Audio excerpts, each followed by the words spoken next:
اللہ کے نام پر قربان کیا۔ اب آنے والی عید ہے، ہمارے بعض لوگ جو ہیں وہ اس کو گول مول بھی کرتے ہیں،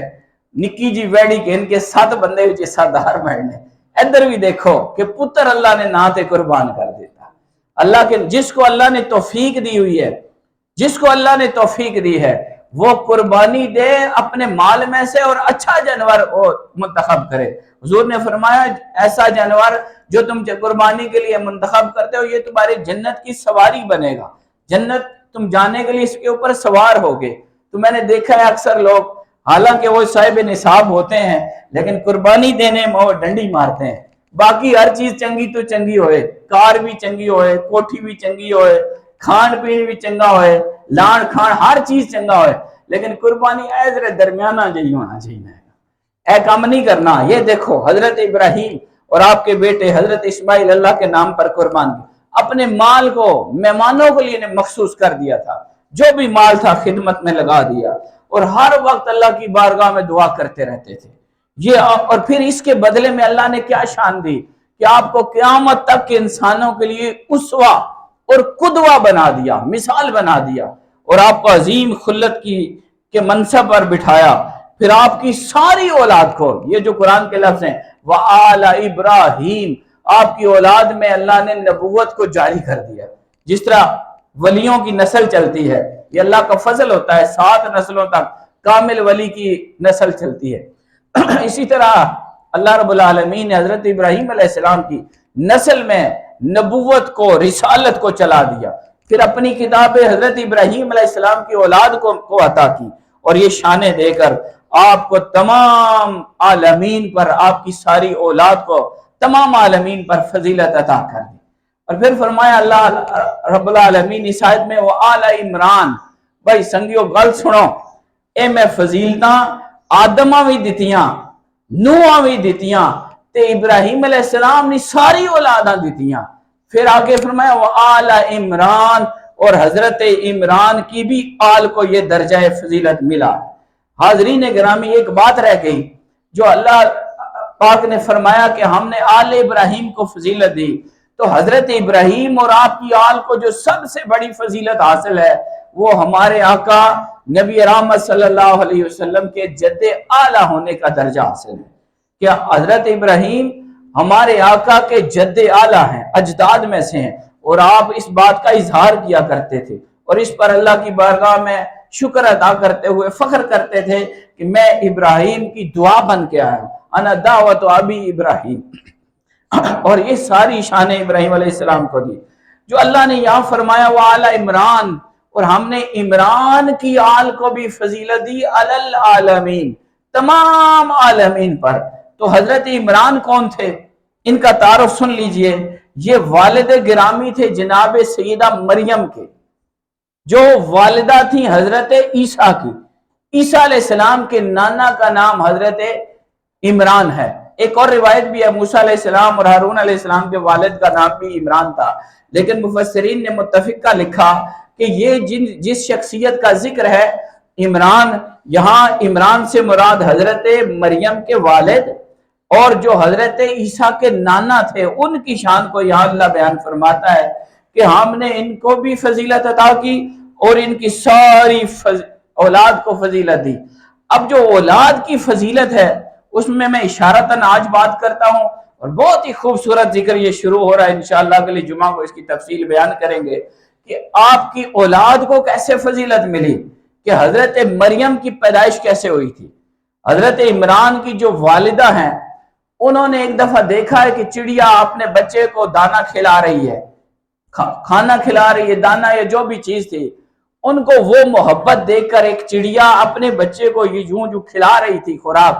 تو وہ دیکھ کر ان کے دل میں ایک محبت آئی کہ اللہ اگر تو مجھے بھی اولاد عطا کرتا، میں بھی اس محبت کو حاصل کرتی، میری بھی اولاد ہوتی، تو اسی وقت اللہ رب العالمین نے ان کی وہ خواہش قبول فرما لی، جبکہ اس وقت ان کی عمر 100 کے قریب تھی اور حضرت عمران بھی بوڑھے ہو چکے تھے۔ جو تخلیق اور یہ مخلوق ہونے کا، پیدائش کا یہ جو معاملات ہوتے ہیں، بچہ جننے کی صلاحیت کا، وہ ساری صلاحیتیں ختم ہو چکی تھی، لیکن اللہ پاک نے ان کو پھر حضرت مریم عطا کی۔ یہ بڑی مختلف بات ہے، اور یہاں سے ہی اللہ پاک نے ہمیں یہ پیغام دیا کہ میں مالک کائنات ہوں، قدرت اور شان رکھتا ہوں، چاہوں تو کسی کو اسباب کے ساتھ عطا کر دوں اور چاہوں تو بغیر اسباب کے عطا کرتا ہوں، مجھے کسی کی محتاجی نہیں۔ تفصیل انشاءاللہ پھر پڑھیں گے۔ پھر حضرت مریم کو انہوں نے اللہ کے نام پر خدمت کے لیے ہیکل سلیمانی کے لیے جو بیت المقدس ہے وہاں دے دیا تھا۔ یہ نیت کی تھی کہ اللہ میرے پیٹ میں جو بھی اب تو نے مجھے بچہ عطا کیا ہے میں اس کو تیرے نام پر تیرے گھر کی خدمت کے لیے پیش کروں گی۔ تو جب وہ پیدا ہوئی تو وہ بچہ نہیں تھا بلکہ بچی تھی۔ یہ ایک بڑی مختلف بات ہے۔ پھر انہوں نے وہ اپنی بیٹی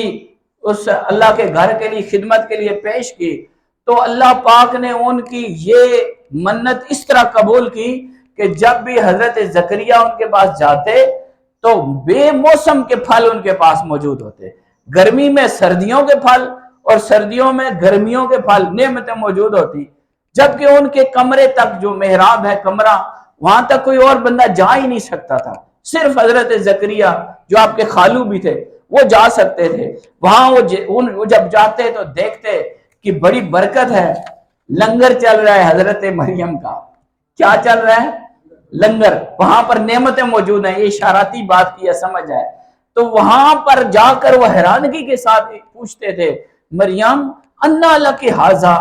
یہ کدھر سے آیا؟ تو وہ آگے سے جواب دیتی ہوا من عند اللہ، یہ اللہ کا فضل ہوتا ہے۔ لنگر جہاں چلے نا اتنے پریشان نہ ہویا کرو۔ اصل کو کئی بندے پوچھنے یہ کس طرح سسٹم چلنا پیا، یہ تنخواہ آئے خرچے، یہ بندہ کوئی نہیں چلا سکنا ہے، وہ خود ہی چلانے والا ہے۔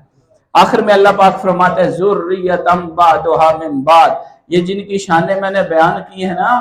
یہ جو آدم کی فضیلت ہے، نوح کی فضیلت ہے، یا آل ابراہیم سب کی فضیلت میں بیان کر رہا ہوں، عمران کی ساری آل کو میں نے چن لیا ہے تمام عالمین پر، یہ ذریۃ بعضھا من بعض، یہ ایک ہی نسل ہے اور ایک دوسرے کی اولاد ہیں، یہ بعض کی اولاد ہیں۔ واللہ سمیع علیم، بے شک اللہ سننے والا بھی ہے اور جاننے والا بھی ہے، اللہ کو ہر بات کا علم ہے۔ اس لیے ہم نے یہ بات سمجھنی ہے ساری کلام میں، ساری گفتگو کے بعد، کہ اللہ رب العالمین جس کو بھی فضیلت عطا کرے اور جس کو درجہ فضیلت پہ بٹھائے تو یہ اس کا اپنا ذاتی اختیار ہے، اور اسی کو اللہ نے بیان کیا استفا، چنا۔ اب چننے کا حق اللہ نے خود اپنے پاس رکھا ہے اور اللہ خود چنتا ہے۔ یا اس کو دوسری طرح آپ سمجھیں کہ اگر دیکھیں کہ کسی کو یہ ایک منصب ملا ہے تو آپ یہ جان لیں کہ یہ منصب اللہ نے اس کے لیے اسباب مہیا کیے اور یہ اسباب اس کے لیے بنائے گئے، پھر جا کے وہ اس منصب پر بیٹھا۔ پھر دوسری بات ہم نے اس سے یہ سیکھی کہ اللہ جس کو درجہ فضیلت عطا کرتا ہے پھر اس کی شانوں کا اظہار کرتا ہے، اس کی بلند شانوں، ان کے درجات، ان کے مقامات، ان کی فضائل، ان کی کرامتیں، ان کے معجزات بیان کر کے لوگوں کے سامنے ان کی فضیلت کو دکھاتا ہے کہ دیکھو میں نے اس کو چنا ہے، یہ درجہ عطا کیا ہے۔ جو آیت کے آخر کا حصہ میں نے پڑھا، اللہ پاک فرماتا ہے یہ بعض کی اولاد ہیں، بعض کی اولاد ہیں۔ یہاں سے وہ یہودیوں اور عیسائیوں کے اس عقیدے کا بھی رد ہو جاتا ہے کہ جس میں وہ اللہ رب العالمین کے ساتھ عیسیٰ علیہ السلام کو، مریم علیہ السلام کو، حضرت عزیر کو اللہ کا بیٹا اور زوجہ مانتے تھے۔ اللہ نے کہا نہیں، یہ بات نہیں، یہ عقیدہ غلط ہے، ان کی شانیں بڑی اونچی ہیں، درجہ اونچا ہے، اور یہ یاد رکھنا یہ ایک دوسرے کی اولاد ہیں، یہ نسل آدم میں سے ہیں، یہ مخلوق ہیں، یہ اللہ کے بندے ہیں۔ ہاں یہ علیحدہ بات ہے کہ اللہ نے ان کو یہ شانیں دی ہیں، یہ ایک دوسرے کی خصوصیات رکھتے۔ ذریۃ بعضھا من بعض کی بہت خوبصورت تفسیر ہے۔ یہاں مفسرین فرماتے ہیں، اللہ فرماتا ہے یہ جو ذریت حسنہ ہے، یہ جو ایک خوبصورت شجرہ کاملہ، شجرہ طیبہ چلتا ہے، نیکوں کی اولاد ایک دوسرے کی اولاد بنتی جاتی ہے، تو اللہ ان کے اندر وراثت اخلاق بھی چلاتا ہے، ان کے اندر اچھی عادات بھی چلاتا ہے۔ وہ جو بڑوں کی خصوصیات ہوتی ہیں وہ بھی ان کے اندر ٹریول کرتی ہیں، اور ان کے خون کے اندر اچھائیوں کو، اخلاق کو، خوبیوں کو، نیکیوں کو اور اللہ رب العالمین کے ساتھ محبت کو چلایا جاتا ہے۔ اسی لیے یہاں اللہ فرماتا ہے ذریۃ بعضھا من بعض، یہ بعض کی ذریت ہیں۔ بھائی انہاں اپنے بڑیاں کو لے چنگیاں گلاں سکھیاں نے، ان کے اندر جو خوبی ہے ان کے بڑوں کے خون کا اثر ہے، اور یہ ساری باتیں ان کے اندر فضیلتیں پائی جا رہی ہیں، ان کے اندر فطرت سلیمہ ہے، یہ سخی ہیں، یہ نیک ہیں، یہ خدمت خلق کرتے ہیں، یہ اللہ کی عبادت کرتے ہیں، یہ بے لوث ہیں، یہ جتنی بھی باتیں ہیں یہ اللہ رب العالمین کی طرف سے ان کی نسل کو عطا کی گئی ہے، اور یہ اللہ کی رضا کے لیے زندگی گزارنے والا ہے۔ اور فرمایا واللہ سمیع علیم، بے شک اللہ سننے والا ہے، تم جو بھی بولتے ہو، تم زبان سے بولو اللہ اس کو بھی سنتا ہے، تم دل میں کوئی بات کرتے ہو خدا اس کو بھی سننے والا ہے، اور ساتھ فرمایا علیم، اور وہ جانتا ہے تمہاری زبان پر یہ لفظ کیوں آیا، تمہارے دل میں یہ سوچ کیوں آئی۔ اللہ رب العالمین کا علم کلی ہے، اور ہر چیز پر اس کا علم کامل غالب ہے، اور اللہ کو ہر شے کا علم ہے۔ اللہ رب العالمین کی بارگاہ میں دعا ہے مولا کریم ہمیں قرآن مجید کی ان تعلیمات پر عمل کی توفیق عطا فرمائے، اور اپنے منتخب اور چنے ہوئے لوگوں کے ساتھ ہمیں محبت، عقیدت اور اتباع کا تعلق عطا فرمائے۔ وما علینا الا البلاغ۔